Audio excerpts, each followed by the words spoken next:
여러분 반갑습니다. 한 주가 금방 끝난 것 같습니다. 그래서 여러분 신방 요청한 거 여기저기 다니고 성경 공부 또 투클래스 인도하고 하니까 일주일이 어떻게 이렇게 지났는지 모르겠어요. 그래서 주중에 부지런히 또 여러분들을 만나 뵙기를 원합니다. 그래서 여러분들 혹시 함께 기도하고 또 아픔을 나누고 여러분들 또 고민들 또 토로하고 해야 할 사람이 없으면 010-4266-5879 눌러주십시오. 교회에서 월급을 주기 때문에 제가 그 일을 열심히 해야 됩니다. 그래서 마음으로만 이렇게 담아두지 마시고 부지런히 또 우리가 주 안에서 함께 교제하고 주중에도 하나님 말씀도 나누고 자주 만났으면 좋겠습니다. 오늘 주보에 보면 우리 교회 교인 명부를 이름을 여러분들이 알기가 어렵다 이러셔서 일단 교인 명부를 이렇게 다 공개를 하겠습니다. 이게 지금 현재 여기 기록되신 분들은 어쨌든 우리 교회를 나오시는 분들 2주에 한 번이든 3주에 한 번이든 어쨌든 우리 교회를 다니고 있는, 물론 이 중에는 가라지들이 제법 있긴 해요. 하지만 어쨌든 교회에 출석하고 있는 분들입니다. 그래서 여러분들 이름이라도 알고 계시면 아 저분이 성함이 저분이신가 이렇게 이름을 외우는데 여러분들이 도움이 되실 것 같습니다. 그리고 또 여기에 보니까 누락되신 분들이 있어요. 누구 남편으로 와 계신 분들이 계셔서 아무리 찾아도 이름이 안 나와요. 그래서 혹시 여러분들 이름이 빠진 분, 저의 그 전도사 생활의 경험을 통해서 보자면 여기 이름 빠지면 난리가 나는 분들이 있습니다. 옆에 길법교회라고 좋은 곳이 있었습니다. 화를 내지 말고 그로 가시면 되고, 혹시 이름이 누락되신 분들이 있으시면 언제든지 말씀해 주십시오. 이런 행정적인 일들은 우리 교회처럼 이렇게 성도가 많은 교회에서는 늘 실수가 있게 마련입니다. 이런 걸 좀 너그럽게 이해를 해주시고 너무 마음 상하지 마시고 하다 보면 이런 일들이 벌어지니까 혹시나 이름 빠지신 분들은 알려주셔서 교인 명부에 이렇게 이름을 담았으면 좋겠습니다. 오늘 하나님 우리에게 주신 이 말씀 여러분들과 함께 나누기를 원합니다. 여러분들 혹시 박민규 씨가 쓴 죽은 왕녀를 위한 타반는 라고 하는 책을 읽어보셨습니까? 거기에 보면 이런 말이 나오는데 참 공감이 되어서 여러분들과 함께 나누기를 원합니다. 잠깐 열어본 지갑은 그날따라 텅 비어 있었다. 지갑이 가벼울수록 무거운 짐을 지는 것이 인간이구나. 근데 좀 다가오십니까? 무식하면 용감하다는 말이 있죠. 저는 개인적으로 지금까지 살아오면서 가장 후회되는 것들 중에 하나가 영국으로 공부하러 떠난 것입니다. 결과적으로 배운 것도 깨달은 것도 꽤 많은 여정이었지만 정말 고생을 너무 많이 해서 영국이라고 하는 나라 자체가 저에게는 별로 그렇게 좋게 다가오지 않는 것이 솔직한 제 마음이에요. 돈이 없어 떠나도 하나님의 은혜가 제 삶을 지탱하며 보호해 줄 알았습니다. 그래서 집사람이랑 돈 300만 원 들고 또 우리 집사람 임신 5개월, 우리 지호 배속에서 임신 5개월 때 저희들이 유학을 떠났죠. 근데 하나님의 은혜와 보호가 우리 삶을 지탱해주고 보호해 줄 알았는데 입고 가는 첫날부터 꼬이더라고요. 벌써 임신 5개월이니까 입국하는 현장에서부터 가난한 사우스 코리아에서 애 놓으러 영국으로 왔다. 이렇게 우리를 보더라고요. 다른 사람들은 무사 통과돼가지고 엔트런스를 다 이렇게 통과하는데 저희 집사람하고 저하고는 그 작은 방에 갇혀가지고 한 5시간 조사받고 그렇게 영국 생활이 시작되어졌죠. 그곳에서 돈이 없어 시달렸던 모진 삶의 기억들 솔직히 다 지우고 싶어요. 제가 왜 이런 판단을 했느냐? 간단합니다. 제가 무식하고 무지해서 그런 선택을 했던 것이죠. 돈이 없어도 하나님께서 공부를 시켜주신다는 말을 그냥 믿었어요. 왜 믿었느냐? 여기저기서 하도 간증을 많이 하시더라고요. 나는 돈 한 푼 없이 유학을 갔는데 결국은 하나님이 공부를 다 마치게 하시더라. 까마귀를 보내주시더라. 그런 간증들이 교회 안에 얼마나 많습니까? 그래서 그런 하나님이 내 인생 가운데는 섭리하시지 않겠느냐는 믿음이 저에게도 있었죠.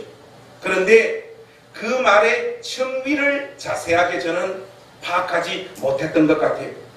쉽게 말씀드리면 정주영이 돈이 없다는 말과 제가 돈이 없다는 말이 다른 말이더라고요. 똥물에도 파도가 있고 가난에도 등급이 있더라고요. 하나님은 저의 기대대로 저의 영국 유학 생활을 움직여주시지 않으셨어요. 그 결과 말로 다 할 수 없는 비통함과 가난함, 비참함을 경험했죠. 특별히 아들 지호를 놓고 보호자가 병원에 있으면 안 된다라고 하는 통보를 받고 밤 12시에 4시간을 걸어서 그 비를 맞으면서 집으로 걸어왔던 그 지독한 경험들은 참 제 마음에 적지 않은 상처가 되어서 남아있습니다. 이 깜깜한 시간들, 돈은 이제 하나도 없고 애 새끼는 세상에 태어나고 어떻게 이 남은 시간들을 통과해 갈까 하는 가장으로서 느끼는 최초의 부담의 시간들이었던 것 같아요. 그 고민을 하다 보면 어디선가 하나님께서 까마귀를 보내주실 줄 알았는데 까마귀는 나타나지 않더라고요. 하나님께서 함께 하신다는 말의 의미, 하나님께서 그리스도 안에서 우리를 복되게 하신다라고 하는 말의 의미를 피상적으로 이해하게 되어지면 제가 경험했던 그 삶을 여러분들도 고스란히 겪게 되어집니다. 저처럼 무지하게 되면 그것으로 끝나는 게 아니에요. 신앙에 대한 무지함을 계속 가지고 있다 보면 그 대상이 사람이면 사람을 달래려고 하고 그 대상이 신이면 하나님을 달래려고 하는 자기 나름대로의 방식을 동원하게 되어져 있습니다.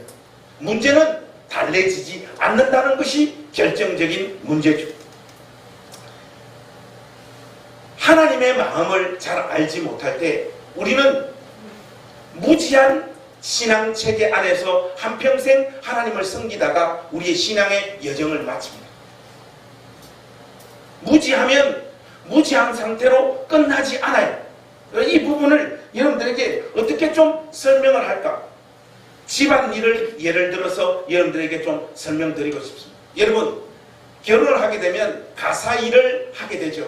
우리 교회 형제님들은 집안일을 잘 하시는 것 같아요. 사석에서 이렇게 말씀을 들어보면 천 집사님을 비롯해가지고 대부분 다 잘하고, 저는 여러분들이 알다시피 좀 잘 안 하는 부류에 속하는 사람입니다. 그러면 뭐 대부분 다 저에게 팁을 주시기를 그래요. 50을 넘어가면 달라진다. 좀 더 구체적으로 조언을 해주시는 분들은 그래요. 50 넘어서 돈을 아주 잘 벌면 안 할 수 있는데, 지금 목사님 수준이면 집안일을 안 할 수 없을 거다. 그런 이야기들 많이 해요.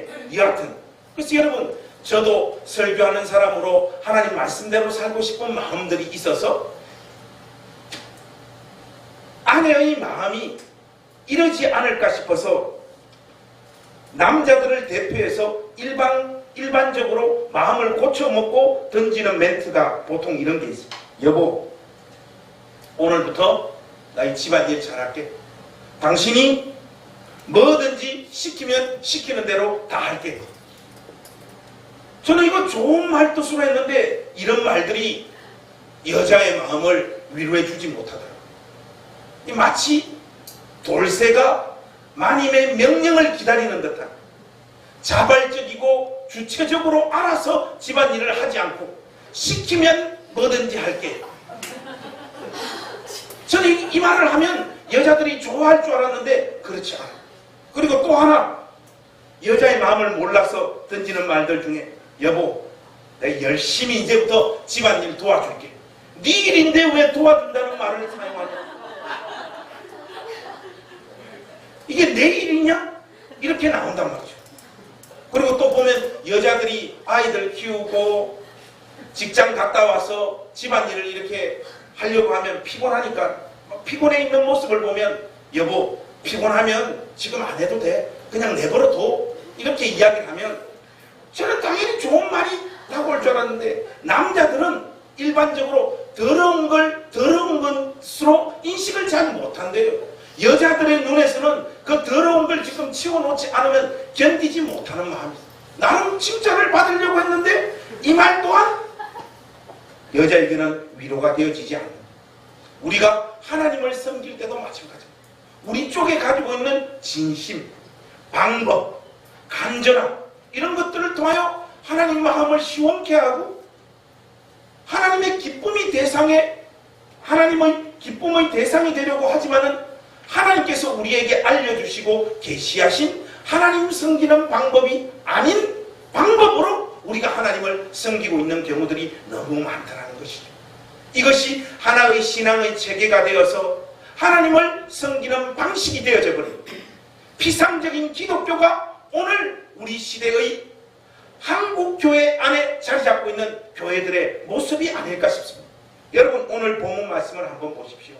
사도 베드로는 오늘 말씀에서 이스라엘의 영적 무지를 지적하고 있습니다. 특별히 여러분 17절 말씀, 우리 19절까지 한 목소리로 한번 같이 읽어보십시다. 시작. 형제들아 너희가 알지 못하여서 그리하였으며 너희 관리들도 그리한 줄 아노라. 그러나 하나님이 모든 선지자의 입을 통하여 자기의 그리스도께서 고난을 받으실 일을 미리 알게 하신 것을 이와 같이 이루셨느니라.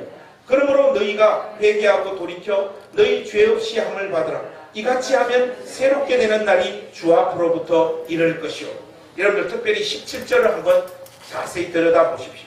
우리 한글 개역 개정 성경의 전반적인 뉘앙스는 너희들이 몰라서 영광의 주를 십자가에 못 박혀 죽었더라.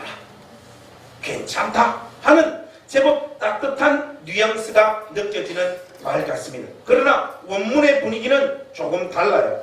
여러분 17절에 보시면 아타 아그노이안을 개역 개정 성경에서는 알지 못하여서 이렇게 번역하고 있습니다. 그러나 원문을 따라서 이 문구를 좀 충실하게 번역을 하자면 무지에 따라서 내지는 죄에 부합하여, 이것이 훨씬 더 좋은 번역이에요. 쉽게 말해서 유대인들이 무지함에서 비롯된 죄를 고집하여 영광의 주이신 예수님을 십자가에 못 박아 죽였다라고 하는 말이 뜻이 되는 거죠. 유대인들의 고의적인 또 집요한 의도성을 베드로는 이 말씀을 통하여 부각시키고 있는 것입니다. 이렇게 이해하는 것이 사복음서에 등장하고 있는 유대인들의 무지한 신앙을 좀 더 확실하게 드러내는 표현이 되어질 수 있는 겁니다. 여러분 우리 말씀 한번 열어보십시다. 어디로 가시는가 하면 마태복음 27장으로 한번 가보십시다. 여기에 보면 이것이 단순한 무지 때문에 그렇게 말을 하고 있는 것이 아니라는 것을 우리가 확인할 수 있습니다. 마태복음 27장 20절 말씀.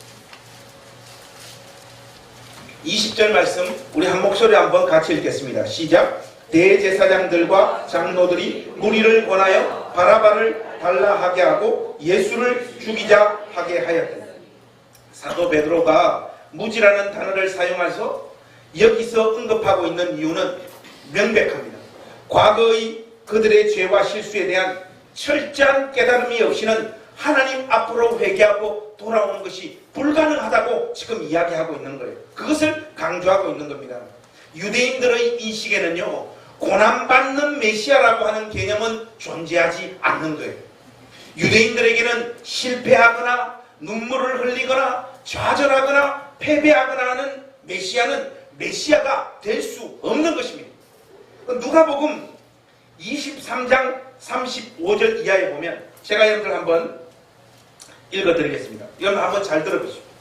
백성은 서서 구경하는데 관리들은 비웃어 이르되 저가 남을 구원하였으니 만일 하나님이 택하신 자 그리스도이면 자신도 구원할지어다 하고 군인들도 희롱하면서 나와 신포도주를 주며 이르되 내가 만일 유대인의 왕이면 내가 너를 구원하라 하더라. 이렇게 말하고 있습니다. 이 말씀에서 우리가 확연히 확인할 수 있는 바가 무엇입니까? 메시아가 그렇게 비참하게 매달려 죽는다는 것이 말이 되느냐? 이것이 유대인들의 사고방식이었다는 것이에요. 이것이 그들의 신학과 신앙의 핵심되는 자리를 차지하고 있었던 것이에요.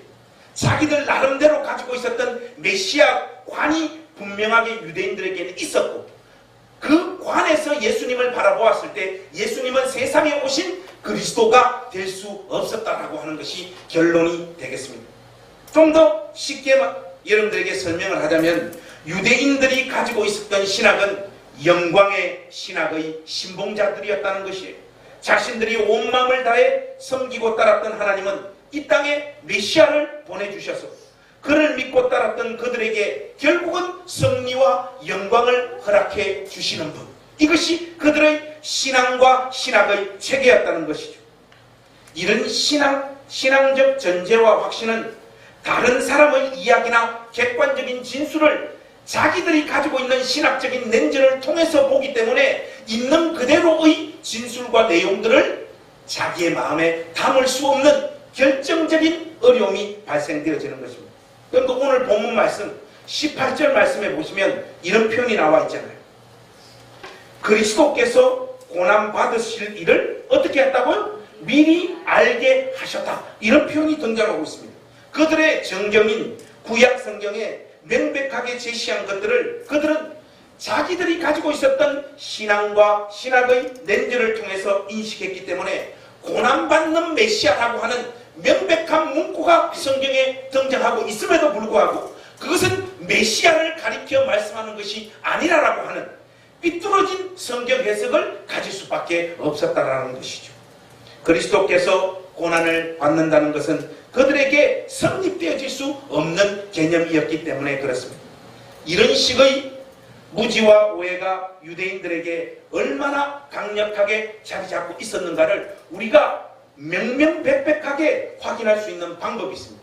그것은 오늘 이 메시지로 유대인들의 무지한 신앙을 책망하고 있는 사도 베드로도 그 수준에 머물러 있었던 사람이라는 것을 성경이 우리에게 말해주고 있습니다. 여러분 우리 하나님 말씀 열어서 한번 살펴보십시다.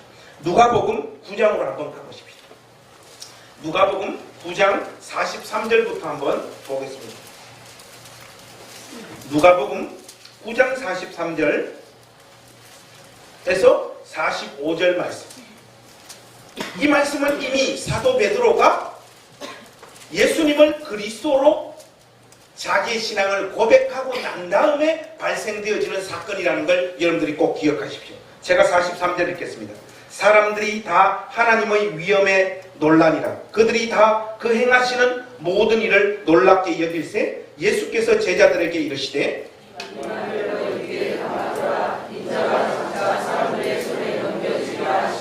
인자가 장차 사람들의 손에 넘겨지리라. 우리 주님께서 분명하게 이야기를 하고 있어요. 그런데 여러분 45절 한번 가만히 보십시오. 그들이 어떻다고요? 이 말씀을 알지 못하니 자기들이 가지고 있는 전제적 사고방식과 신학과 신앙의 내용이 분명하기 때문에 메시아가 사람들의 손에 넘겨져서 고난을 받고 죽는다라고 하는 것을 자기 마음에 담을 수 없었다라고, 그 말씀이 무엇을 뜻하는 건지 알 수 없었다라고 성경이 이렇게 말하고 있는 것입니다.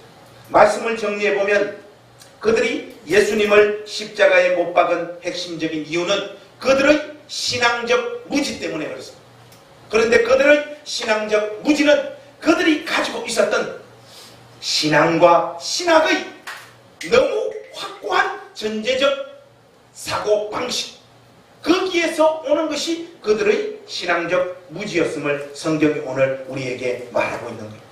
문제는 회개하고 하나님 앞으로 돌아선 오늘날의 기독교 신자들의 신관도 유대인들의 승리와 영광의 신학의 틀을 벗어나지 못하고 있다는 것이 문제인 것입니다. 여러분들이 가지고 있는 하나님에 대한 인식이 유대인들이 가지고 있었던 사고방식과 조금도 다르지 않다는 것이 우리 시대 기독교의 슬픔이요 아픔이요 모든 문제의 핵심되는 자리에 놓여 있는 것입니다. 오늘날의 영광의 신학이라고 하는 것이 무엇입니까? 그것은 바로 승리주의입니다. 예수 안에는 궁극적인 승리가 있다. 이런 정도의 진술로 끝나면 좋은데 여기에서 끝나지 않죠. 이런 식의 진술이라면 누가 이의제기를 할 수 있겠습니까? 예수 안에 있는 우리 모두의 운명은 궁극적으로 승리하게 될 줄로 믿습니다. 그러나 오늘날 신자들의 인식과 주장은 거기서 더 나아갑니다. 인생을 통과하는 신자의 삶의 경험에 기쁨과 즐거움과 영광과 승리가 기다리고 있다는 거예요. 그래서 신자의 삶에는 표적이 나타나고 기사가 나타나고 이 세상에서의 성공과 인기와 안정으로 가득 차 있다는 거예요. 그래서 여러분 교회 나와서 간증하는 사람들 이야기 한번 들어보세요. 예수 믿고 우리 가정이 새롭게 되어졌어요. 여러분 예수 믿고 가정 깨진 사람도 많습니다. 예수 믿고 사업이 회복되어졌어요. 여러분 예수 믿고 본격적으로 조진 사람들은 더 많습니다. 이런 승리주의들이요 쟁취되어지지 않는 현실이 되어지지 않는 삶의 현실을 생생하게 만나고 있는 것이 저와 여러분들의 객관적인 삶의 모습 아닙니까? 그런데 여러분 기쁨과 즐거움과 영광과 승리와 표적과 기사와 성공과 안정된 삶이 우리 삶을 찾아오지 못할 때 강단에서는 재차 어떤 메시지가 선포되어집니까? 여러분들이 하나님이 약속하신 이 영광과 승리가 여러분 손에 쟁취되어지지 못하는 이유는 왜 더 기도하지 않았느냐? 왜 더 간절하지 않았느냐? 왜 더 헌신하지 않았느냐? 왜 의심하느냐? 이렇게 공박을 한단 말이죠. 그래서 구체적으로 기도하라 이렇게 나옵니다. 그래서 오늘날 교회의 주류적 흐름이 편만한 낙관적 승리주의로 다들 흘러가고 있는 것입니다. 여러분 하버드 대학교에 윌리엄 제임스라고 하는 유명한 교수님이 계신데 이분이 쓰신 책이 종교 경험의 다양성 Varieties of Religious Experience 거의 네이티브에 가까운 발음이었습니다. 이분이 이 종교 경험의 다양성이라고 하는 책에서 건강한 종교의 기질과 병적인 종교의 기질을 딱 나누어서 설명하고 있습니다. 그가 말하는 건강한 기질의 종교는 낙관주의.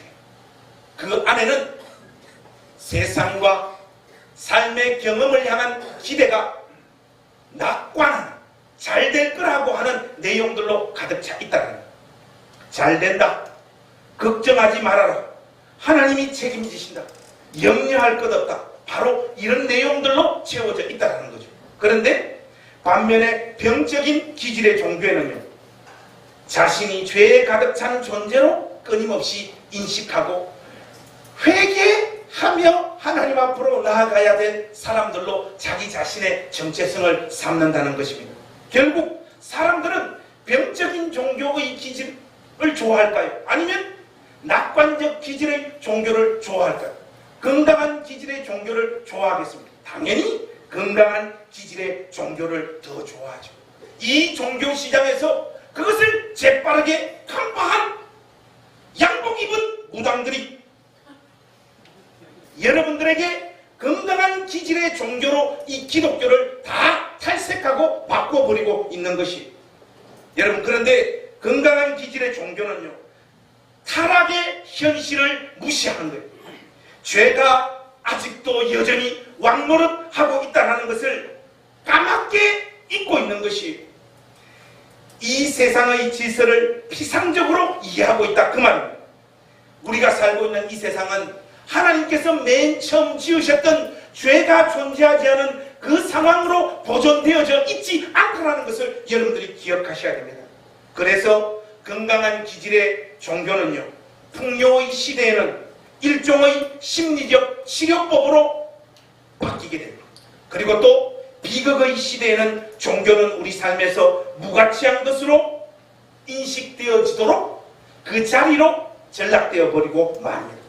무엇보다도 건강한 기질의 종교는 인간의 타락과 구원의 불가능성, 십자가의 구속을 부정할 수밖에 없고, 부정하지 않는다 할지라도 그러한 것에는 별로 관심을 가지지 않도록 성도들의 인식체계를 잡고 인도해 가는 것이, 한마디로 건강한 기질의 종교를 쫓아간 오늘날의 기독교는 그냥 심리치료의 일종으로 전락해버린 것이에요.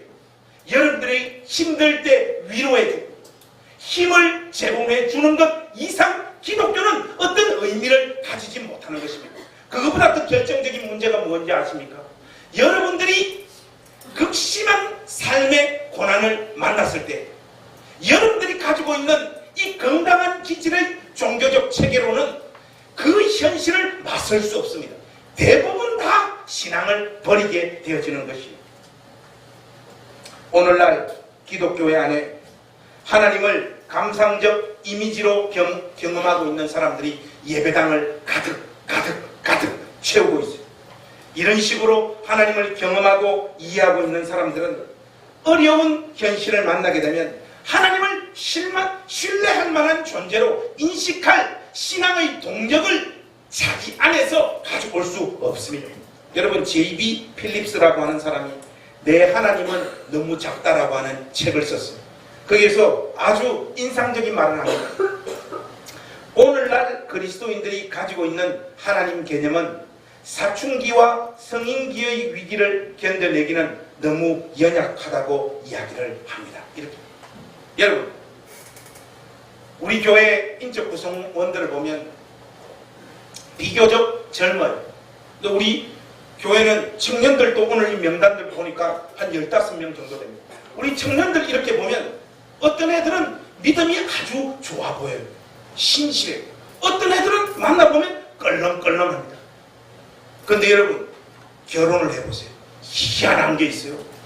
신실했던 지집애들은 전부 다 신앙을 버려버려요.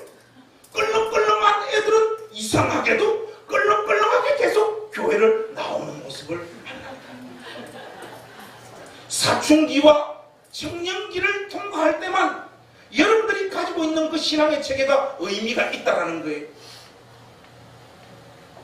이런 현상들이 나타나는 것은 성경에 계시된 하나님, 그 하나님께서 분명하게 알려준 신자의 운명과 삶의 현실을 부정하고 자기들이 가진 종교성과 자기들이 가진 전제적 사고로 신앙의 내용을 채우고 있기 때문에 그렇습니다. 사랑하는 우리 행신교회 가족 여러분, 여러분들은 진정으로 성경에서 알려주고 계신 그 하나님, 그리고 그 하나님께서 생생하고 명백하게 가르쳐주신 신자의 삶의 현실을 여러분들 마음에 담고 있습니까? 아니면 여러분들이 가진 소원과 바람과 기대를 근거로 하나님을 이해하고 여러분들의 삶을 해석하고 이해하려고 하고 계십니다. 우리가 회개하고 예수 그리스도의 이름으로 침례를 받았다는 말이 도대체 무엇을 의미합니까, 여러분? 그것은 이제 예수 그리스도와 연합된 그 운명, 예수님께서 이 세상에서 사시며 경험하셨던 그 삶을 내가 그대로 살아내겠다라고 하는 믿음의 각오요, 선포요, 약속이지 않습니까? 예수님께서 이 땅에서 경험한 삶의 현실과 내용을 맨정신으로 객관적으로 여러분 가만히 한번 들여다보십시오. 어떻게 우리가 이 땅에서 영광의 신학을 우리의 신앙의 체계로 삼을 수 있습니까? 죄가 왕노릇하는 이 세상에서 예수 그리스도와 연합한 운명의 소유자들은 자기의 의지와 의사와는 상관없이 주께서 걸어가신 고난의 현장으로 자기의 삶이 부름받을 수밖에 없음을 인정하십시오. 그것이 성경에 명명백백하게 기록되어져 있습니다. 솔직히 고난과 시련의 명확한 이유도 우리는 알지 못하죠. 예상치 못하는 끊임없는 시련과 아픔들을 경험하고 있지 않습니까? 승리와 영광과 안정과 성공이라고 하는 것이 정말로 신자들의 객관적인 운명입니까?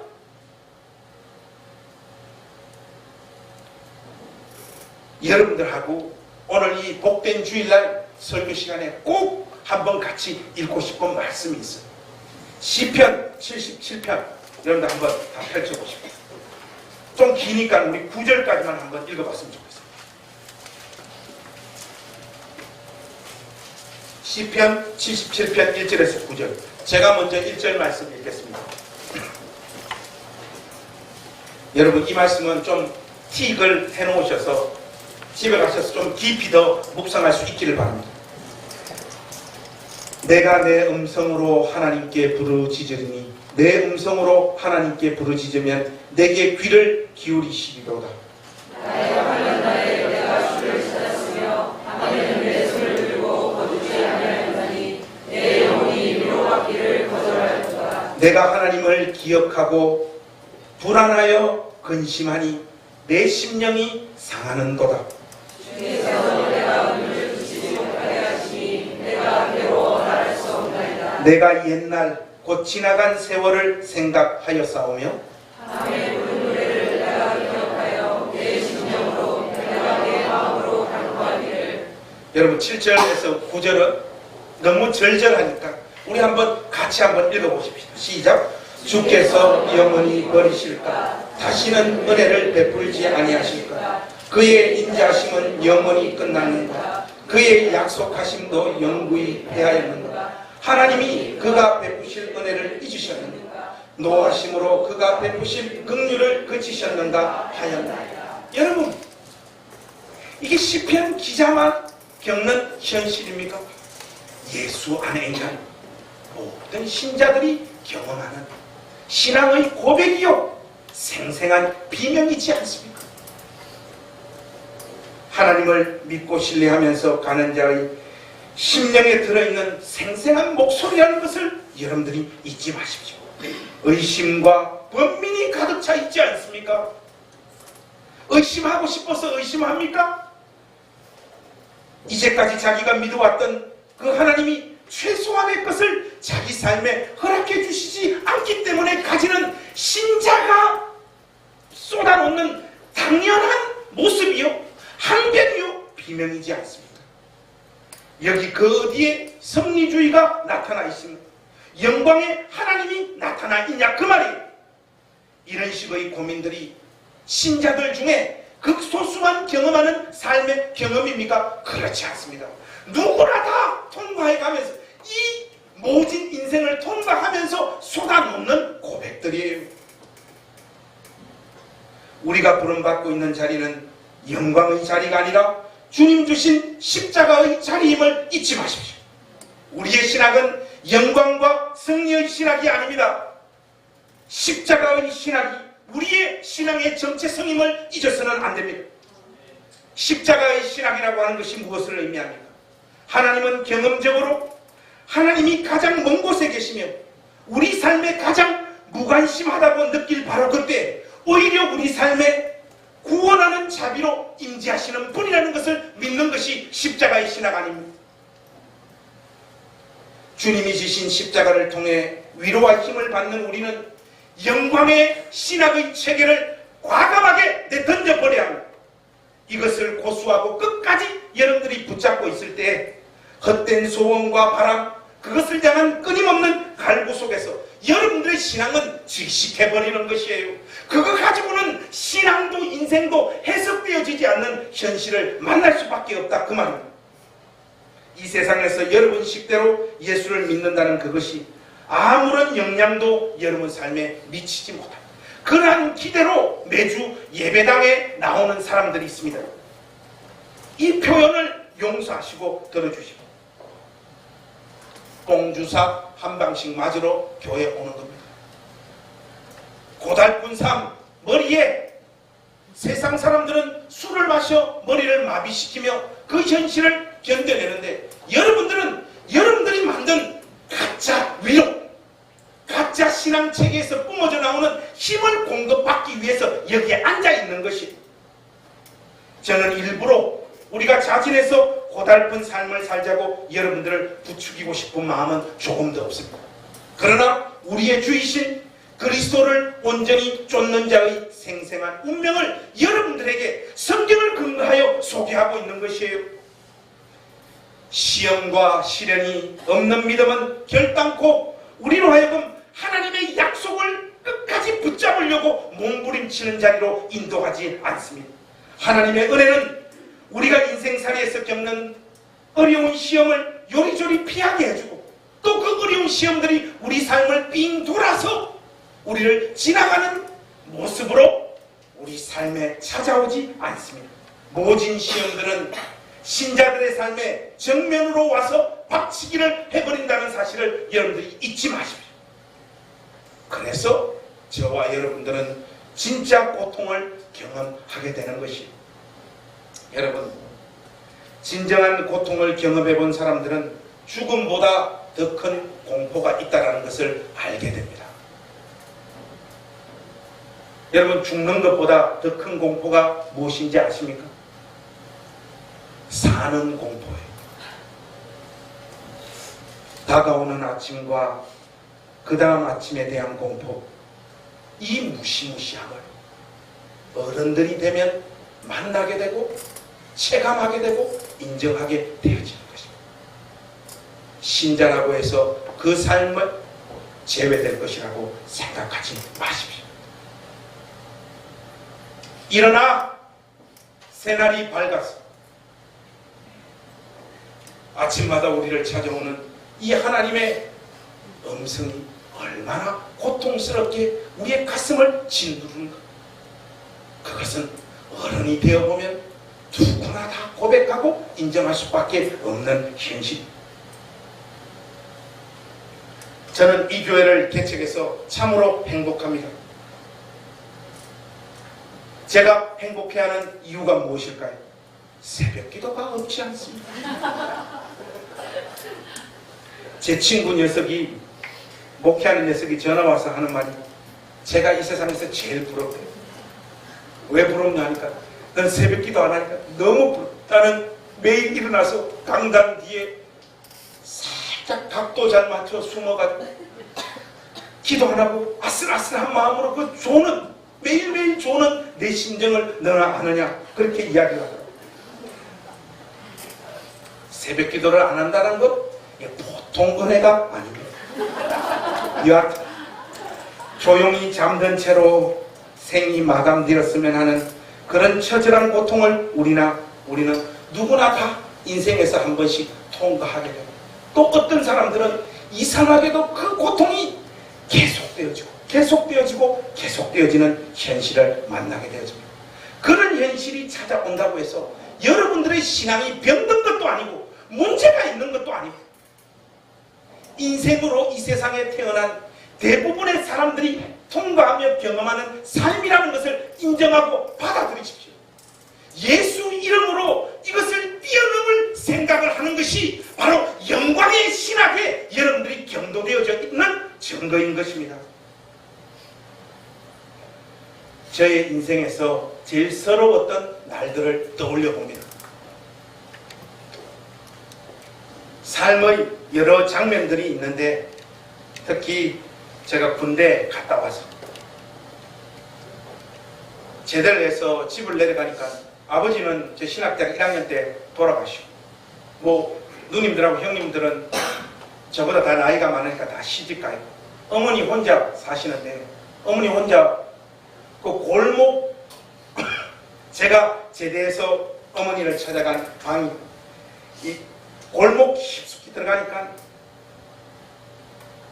단칸방 하나에 우리 어머니께서 주무시고 일어나서 새벽에 장사로 가시면서 거기 어머니께서 살고 계시더라고요. 근데 어머니 이제 늙으셔서 시장에 가서 돈을 벌어도 돈을 거의 벌지 못하는 그런 상황이었고, 저는 고향교회에서 전도사를 해라 해서 고향교회 전도사로 취직을 해가지고, 겨울인데 난방비가 없는 거예요. 그래서 어머니하고 저하고 냉방에 자는데 안 추우려면 엄마를 꼭 안고 자야 되잖아요. 꼭 안고 자다가 새벽이 되면 새벽 기도를 가잖아요. 저는 잠을 얌전하게 자는 사람이 아니라 온 천지를 돌아다니면서 이렇게 자는 사람. 아침에 일어나면 머리가 산발이 되어 있다고 한다. 머리를 진정을 시켜야 됩니다. 머리를 감아야 되잖아요. 따뜻한 물이 안 나와요. 그 찬물에 머리를 감고 새벽 기도 가라. 그 어느 날 어머니께서 새벽 기도 가는 아들 이렇게 보시면서 우시더라고요. 엄마가 나한테 아무것도 못 해준다. 그 어머니의 눈물. 저는 또 새벽 기도를 가며 그 찬물에 머리를 감고 가는 나의 빗장아. 그 장면이 저에게 큰 상처가 되었는지 지금까지도 그 장면이 잘 이루어지지 않아요. 지워지지가 않습니다. 나는 어디로 가는 것인가? 예수 안에 있는 나의 승리와 영광이라고 하는 것은 도대체 무엇인가? 그 이후의 시간들도 하나님께서 극적으로 개입하사 저의 삶을 영광과 승리의 자리로 인도해 주시지 않으시더라고요. 여러분, 왜 우리가 이 청년들 보면 그냥 좋잖아요. 미소 보면 미소가 나오고 중기를 보면 너 뭐 이름 왜 중기냐? 목사님이 할 말이 지금 생각이 나. 중기를 보면 죽이고 싶습니다. 아이들 보면 그냥 좋잖아요. 그냥 나 호주머니 열어서 아이들한테 책도 사주고 싶고 밥도 사주고 싶고. 아이들 필요가 뭘까? 애들 보니까 그렇게 좋더라고요. 이번 주 한 주간은 신방을 왜 연대로 갔는데 연대 가니까 좋더라고요. 딴 게 좋은 게 아니라 내가 마치 연대생이 된 기분이야. 여러분, 우리가 아이들 보면 왜 좋은가 하면요, 이유는 하나입니다. 아이고 좀 있으면 자들 이제 조질 낀데 어떡할까 하는 그것 때문에, 그 짠한 마음 때문에 애들한테 잘해주고 싶은 것이에요. 여러분, 좋았던 사랑받았던 기억들이 고통의 시간을 견뎌내는 힘이 되지 않습니다. 그것 때문에 우리 아이들에게 더 많은 사랑을 줘야 될 것 같아요. 이 아들, 그러면 왜 하나님은 우리에게 영광의 자리로, 안락하고 편안한 자리로 우리의 삶을 인도하지 않으시고 십자가로 상징되는 이 시련과 고난의 자리로 우리의 삶을 인도하실까요? 여러분, 여기에 대한 답을 목사의 설교 한 편이나 쉬운 답을 얻으려고 하지 마십시오. 그렇게 하다 보면 여러분들의 신학의 체계는 영광의 신학으로 흘러가게 되어져 있습니다. 기도하면 된다, 말씀 보면 된다, 충성하면 된다. 여러분, 이런 표피적이고 단세포적인 이야기들로 자신의 신앙의 내용을 채우는 사람들은 시간이 흐르고 나면 전부 다 무너지게 되어져 있어요. 영광과 승리의 신학의 신봉자들은 그냥 가볍고 비상적이고 유용한 것들을 신앙의 고민과 답으로 소망하며 살아갑니다. 그래서 여러분, C.S. 루이스의 말이 정확히 맞아요. 루이스가 이런 말을 해요. 우리의 욕구가 너무 강한 것이 문제가 아니라 오히려 너무 약한 것이 문제다. 이런 말을 해요. 일시적이고 덧없는 영광에 집착한 나머지 영원한 기쁨 대신 너무나 작고 사소한 것들에 쉽게 유혹받고 있는 우리의 모습을 지적하고 있는 말입니다. 우리가 믿는 기독교 신앙은 그렇게 가볍거나 비상적이거나 천박하지 않습니다. 십자가의 신앙과 신학의 체계에 뿌리를 놓은 자들은 이 신앙을 가지고 단순한 위로나 힘을 공급받는다든지 심리적인 만족과 무슨 일을 할 수 있는 능력을 얻는 수단으로 생각하지 않습니다. 그렇게 가볍거나 천박하지 않아. 월트 스토프라고 하는 칼빈 신학교의 유명한 철학 교수가 있어요. 나는 사랑하는 사람을 잃었습니다라고 하는 책을 썼는데 여러분 꼭 한번 읽어보십시오. 1983년 25이라는 인생의 절정기에 등반 중 자기의 아들이 25살 나이에 죽어요. 그 단상을, 그 고통을 써내려갔던 책인데, 여기 월터 스토프가 이런 이야기를 합니다. 가만히 잘 들어보십시오. 세상의 상처를 향한 연민으로 우리의 고민이 커지지 않는다면, 주변 사람들을 향한 우리의 사랑이 확장되지 않는다면, 선하심에 대한 감사가 활활 타오르지 않는다면, 우리의 통찰력이 깊어지지 않는다면, 중요한 일에 대한 우리의 헌신이 굳건해지지 않는다면, 새날을 기다리는 아픔이 강렬해지지 않는다면, 소망이 약해지고 믿음이 사라진다면, 죽음의 경험을 통해 무언가 선한 것을 얻을 수 없다면, 그렇다면 죽음이 우리를 이긴 것이다. 그렇다면 죽음이여 자라나라. 그러므로 나는 그리스도의 부활과 죽음의 패배를 온몸으로 살아내려고 애쓰리. 자기 자식이 25살 나이로 죽고 난 다음에 월터 스토프가 쏟아놓는 최종적인 신앙의 고백이 무엇인가 하면, 죽음의 패배를 온몸으로 살아내고 그리스도의 부활, 그 부활이 나의 부활이 될 거라고 하는 확신 속에 아들의 죽음을 통하여 여기에 열거되어진 이 삶의 내용으로 나의 신앙의 본질적 내용으로 삼으리라고 하는 월터 스토프의 고백인 것입니다. 우리가 당하는 억울함, 답답함, 막막함, 비굴함, 좌절, 눈물을 통해서 하나님은 우리를 멋있는 사람으로 빚어가고 있음을 믿을 수 있기를 바랍니다. 하나님의 형상으로 우리를 빚어가시는 과정임을 잊지 마십시오. 고통만으로 기독교 신앙 안에 담긴 은혜를 설명하는 것이 큰 문제가 될 수 있겠지만, 주님 가신 그 길을 통과함 없이 하나님의 사람으로 우리는 결단코 온전해질 수 없다는 사실을 기억하시기 바랍니다. 결론을 맺겠습니다. 사랑하는 행신교회 가족 여러분, 현실을 현실 아닌 것으로 예수 이름으로 바꾸고, 역사의 사실을 사실 아닌 것으로 기독교 신앙의 능력으로 눈가림한다면, 그것은 우리가 상상력이나 믿음이 뛰어나기 때문이 아니라 비겁하기 때문에 그렇습니다.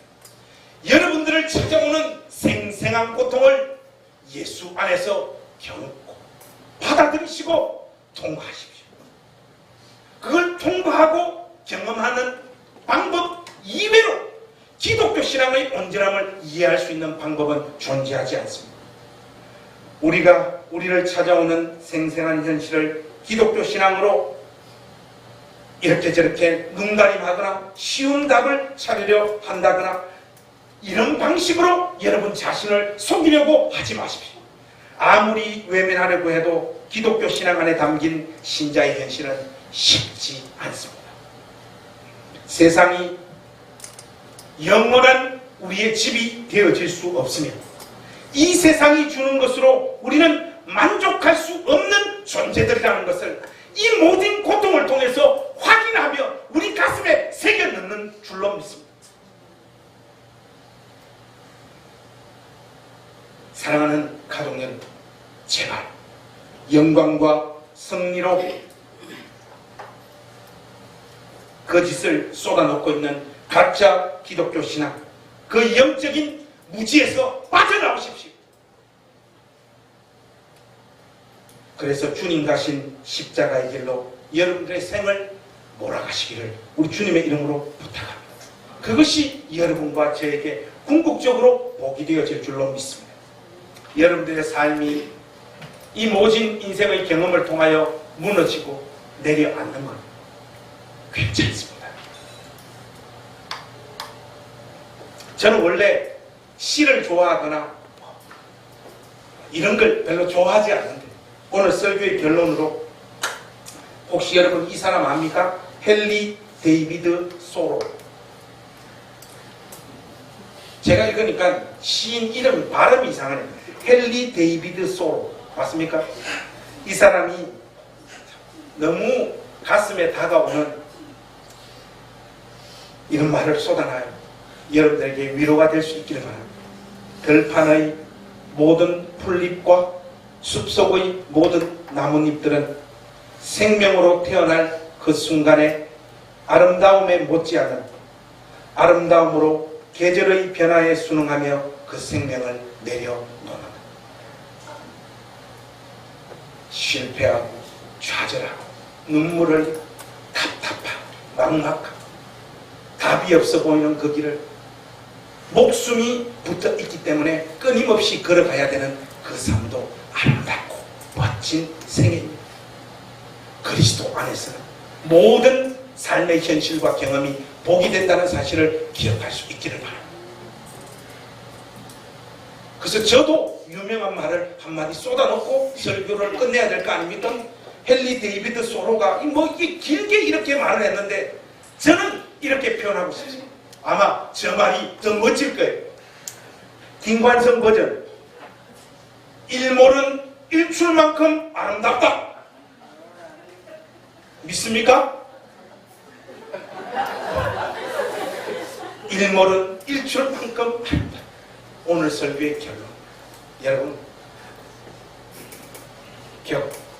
아픈 경험들과 숱한 고난 가운데 끊임없이 시달리고 고민하고 안타까워하는 그 여정 속에 주님의 은혜가 담겨서 여러분 모두의 생애를 하나님께서 멋지고 복된 인생으로 빚어가 주시기를 우리 주님의 이름으로 축복합니다.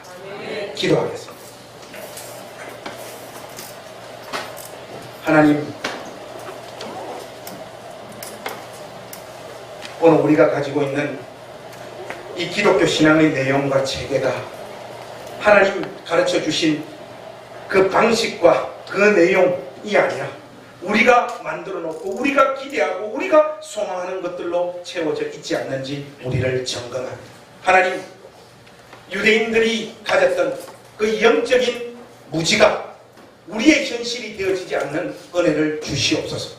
하나님, 한 사람의 인생으로 태어나서 겪는 수많은 고통과 아픔, 예수 안에서 영광이 되며 복이 된다라고 하는 사실을 잊지 않고 이 아픔들을 통과해 갈 수 있도록 은혜를 베풀어 주시옵소서.